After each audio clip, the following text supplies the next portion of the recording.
The Sermon on the Mount, he talks about if the tree is alive and it's a good tree, you're going to see the fruit. Hi, this is the Anything But Quiet Time podcast. This is where we get it all out on the table with your hosts, Rachelle and Carder. Just say you emphasize that, yeah.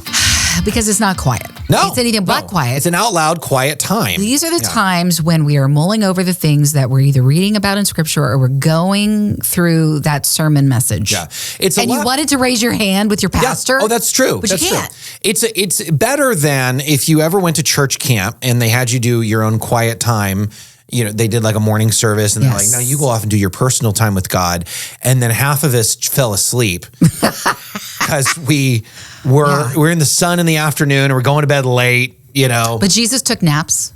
That's true. We know he did. Our youth minister did not care for that excuse. That. No, he did not. No. So last week we talked about apologizing, and I think that you owe me an apology. I'm just kidding. Well, we talked about, this is the thing I meant to say.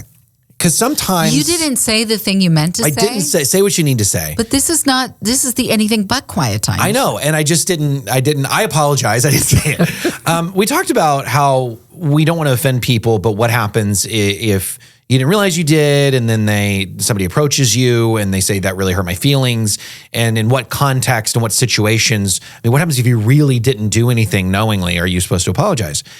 And we kind of came to the conclusion for the close relationships, it has to have a way to circumvent that with communication and truly knowing each other. Absolutely. But especially in a marriage. And I heard somebody wise once say, love is not a courtroom. And I think that is true in general, but especially marriage, where it doesn't have to be, well, you said this. Well, I said that. Well, could the court reporter repeat back to me? Yes. I think a lot of women and husbands, actually both wives and husbands, have longed for that. Uh-huh.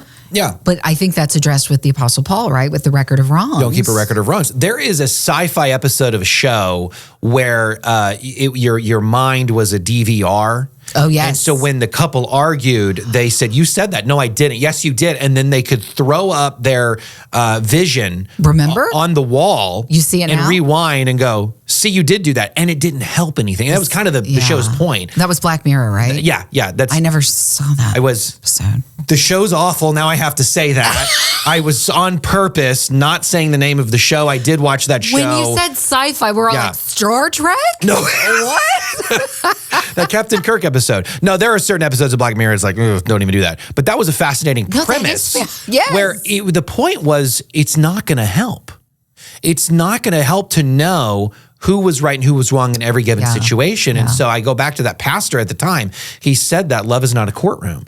And so really the point is to find somebody and help communicate of just people that truly care about people. And this brings me to something I've kind of been reading through with John. Jesus may broaden your circle of relationships too, because you said about those close relationships. You may find that he goes, I want you to include that person you have no desire to include in your circle. Sure. To now be in your circle and sit with them and talk about that. I've kind of been thinking about this, and somebody made a good point of why is there not marriage in heaven? And somebody once said, pondering, I think it's because we're going to be extremely close with everybody with all the time in the world. That we will truly, not physically, but just these intimate moments where you can take the time because you have the time. And I think that's why there are small groups now, obviously marriage now. I think that you can't get to everybody. No, what you're saying is true, right? What you're saying is true. But I think Jesus had a small group, right? He did, and he included a Judas in it. And that's right. That's right. And that couldn't have been easy. No, I mean, that was obviously for a huge purpose. Yeah. But I want to know that God's getting me out of my comfort zone, but also I can't be there for everybody.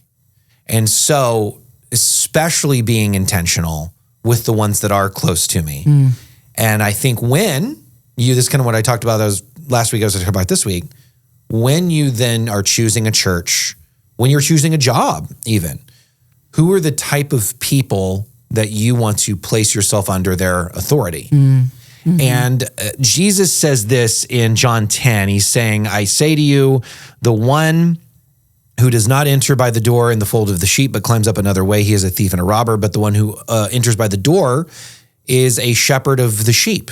And he's talking about him. And then he goes on a little bit later in verse 7. Truly, truly, I say to you, I am the door of the sheep. All of those who came before me are thieves and robbers, but the sheep did not listen to them. I am the door. If anyone enters through me, he will be saved and go in and out and find pasture. The thief comes to only steal, kill, and destroy. I came so they would have life and have it abundantly. And then again, he goes on verse 12. He who is a hired hand and not a shepherd is not the owner of the sheep, sees the wolf coming and leaves the sheep and flees, and the wolf snatches them and he scatters the flock. He flees because he is a hired hand and does not care about the sheep. And obviously this is, way big picture. We're to trust Jesus. We're not to trust anybody else for salvation. But especially because we've seen incidents over the last few years, especially with social media, and then I think people that can remain anonymous in certain situations and bring up things that pastors have done. I know Mike Winger's doing this series of calling out leaders that have not treated people fairly, kindly, that are doing abhorrent things behind the scenes. And I think it was just on the mind as I read through John, because we had our pastor just leave that is truly a shepherd of people, that cares about people. And I think we've just done ourselves a disservice in the American church where we want a motivational speaker or even a good teacher, let's just even say. We want a good CEO to lead churches to grow and initiatives, but we don't necessarily put character at the top for some reason in a lot of situations. And I think if you're just personally choosing somewhere to be, it's tough when you're in a big church, I get it. But if there's any way to truly get to know the character and see the type of person, even just little things, I know like things that my dad would go off of, do they look you in the eye? Do they ask about you? What are the things they talk about? Especially if you end up working for, whether it is a church or a business, it's hard to know in a first impression. But I just see the type of people that don't care about people because they're a hired hand. And I really want to place character at the top. Yeah, absolutely. And what constitutes good character? I mean, loving people. I think ethically, are they, how do they talk? What do they prioritize? What do they apologize for?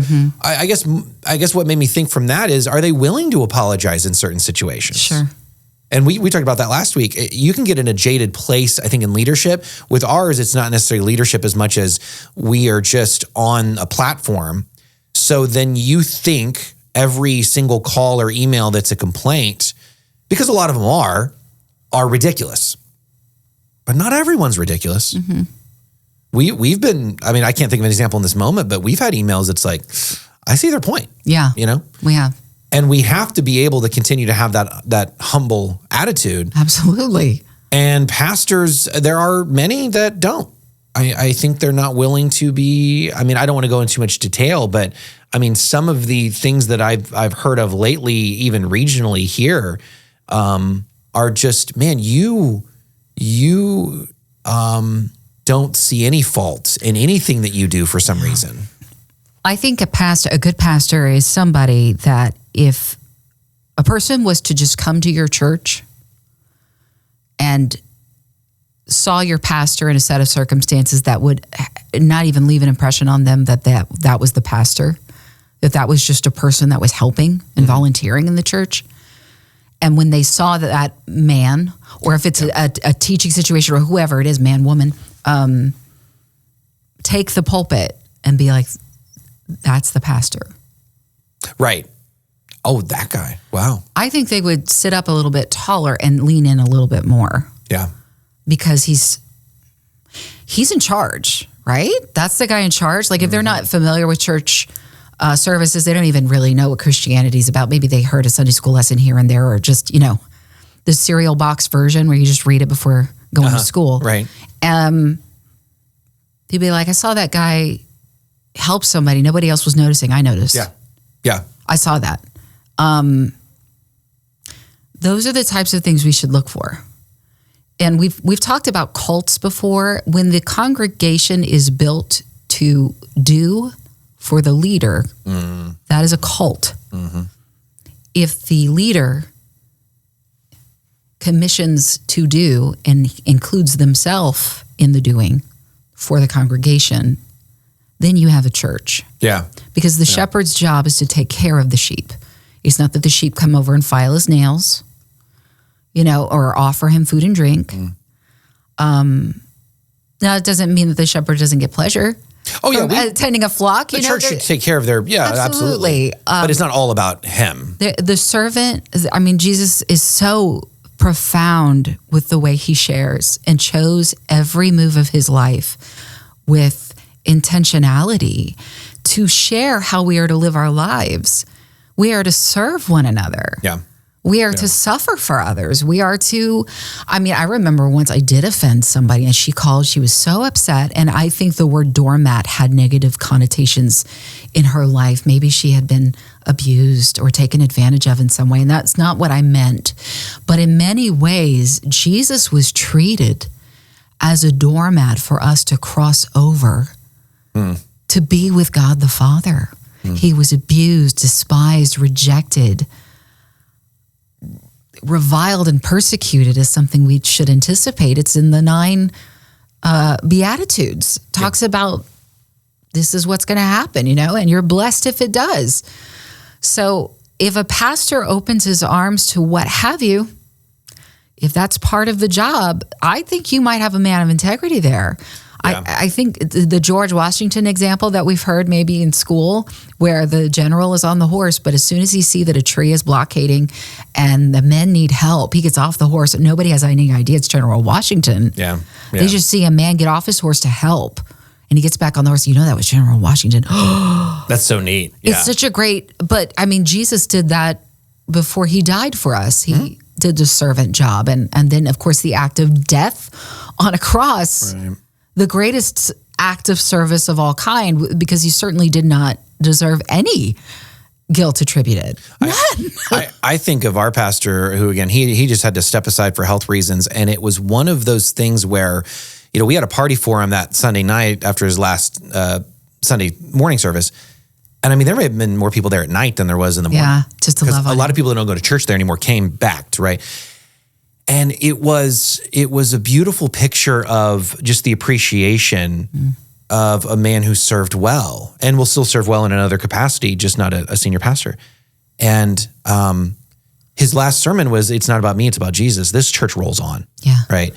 And the one example I always think of, and the parking situation kind of changed since, but at the time, he was the one making this announcement a lot. Hey, we got a lot of new people. The church is growing. And that's another thing. The church was growing, and he still did the thing where he's out on the floor talking to people that are in chairs before the service starts. Yeah. I don't see a lot of pastors doing that in big churches, in some ways for good reasons. Yeah. But safety and such. But he still did it. Yeah. And he was making the announcement a lot. Can those of you that have been here a while, can you park a little further away in another parking lot? And I'll never forget the moment, just after church, who do I see walking to the furthest parking spot available? Yeah. Pastor Steve. I think Pastor Steve is the kind of guy that would help you move. Oh, yeah. So think about the pastor that you currently have, and can you picture them? Even better, have you seen them help you move? Help somebody move. That is a task of love. That is a labor of love. Yeah. Because there's nothing romantic about moving. It's awful. It's sweaty, it's heavy, it's hard, it's yuck. And when people are like, do you need help? They really want to be your friend. And that's the thing. I know, because you're not doing it either. I know that. But we don't want to put a list of man-made requirements of if your pastor doesn't do this, then they're not a good person or something. But that's a good tell. But if they have, right? That's a good tell. Then it's such a good tell. Now, I got to say this. I remember a friend of mine, and he's not a leader by any means. He was a youth group kid that I was helping. I was being leader for. But this shows his character as well. Yeah. He was helping his buddy's sister move. They're like just graduated high school. Yeah. The kid's sister must have been in college or right after that, and they're going to help her move out of her apartment. And so he goes and he helps them move on a Saturday morning. It takes like an hour. Yeah. Like you said, much. That's a nice commitment, but it's not a big deal. Single girl, and she's moving out of an apartment, not too much stuff. And the friend goes, okay, let me send you the address of where she's going. He's like, okay, good. Another hour and I'll be done. Yeah. We live in Houston and so do they. And he gets the coordinates when he gets in his car. It's in stinking Dallas. And it's a 4-hour drive. And his buddy never told him. A little bit more of a commitment. And he's like, yeah. Well, I got nothing to do. Well. And so he does it. He goes and that's 8 hours of a drive there and back. And then obviously the movement. Well, he made good. I mean, that's service. That's service. That's humility there. That's a big one. Then there's also the little stuff. It's the pastor bringing the cup of coffee to his assistant. Yeah. Yeah. It's, hey, I noticed that you always chew this kind of gum and I got you a pack of gum. Like, do you little see things. Others? Yeah. And that you're like, well, that kind of sounds like a husband-wife relationship. Well, in a sense, Jesus, we are to emulate Jesus, and he talks about the body of Christ being as his bride. And these pastors have been entrusted to help the bride, right, of Christ. And so in a way, it's like looking for the ways that he can love and serve well. And we see that in Sunday school teachers, and I keep saying he, the pronoun he. There's a lot of amazing Sunday school teachers. I remember as a child, Miss Barba actually turned out to be my first grade teacher as well. And I was super excited. But I remember these incredible women of faithfulness and the way that they would just think of little things to do. But those were the special little touches, Mm-hmm. So it's important that we observe what Jesus said in scripture. And in the Sermon on the Mount, he talks about if the tree is alive and it's a good tree, you're going to see the fruit. Yeah. Yeah. And if you don't see the fruit, I remember an experience where I was invited to a church and immediately the pastor, and I don't know all the circumstances, but immediately the pastor leaves the congregation and goes back behind the scenes, never talks to a person. Mm-hmm. And that's where they lived, in the back. And it was very come into my court if you'd like, kind of like I will summon you with my scepter kind of vibe. Yeah. And I'm like, I don't think this church would be right for me. Yeah. We will eventually see.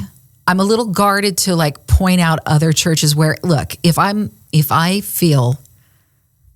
a true, something touches my heart and God's like, you need to speak into this. This person, you have a connection, and I am asking you to talk to them about accountability. I'm a little leery of what I know Mike Winger has done, and I've even listened to some of those podcasts about calling people out and saying, look, you can't do that anymore. Right. Clearly, he feels led to do this. Yeah. I remember reading a book, though, and this woman, incredible wisdom, but she just slammed against a pastor. Mm-hmm. And I remember thinking, I was really enjoying this book. And it's not that she doesn't have anything good to say and that I might not go back and read some more, but it really left a bad taste in my mouth. Unless you know that you're supposed to speak out against somebody. Sure.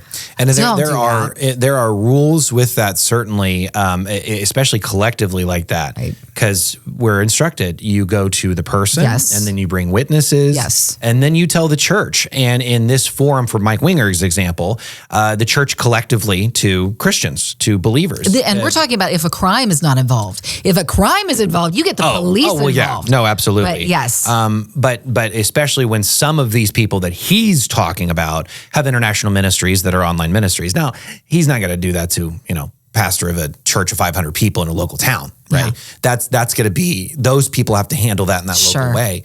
And for clarification, it's not just him looking into it. There are people that have worked for some of these individuals that have confronted the person already. They won't listen.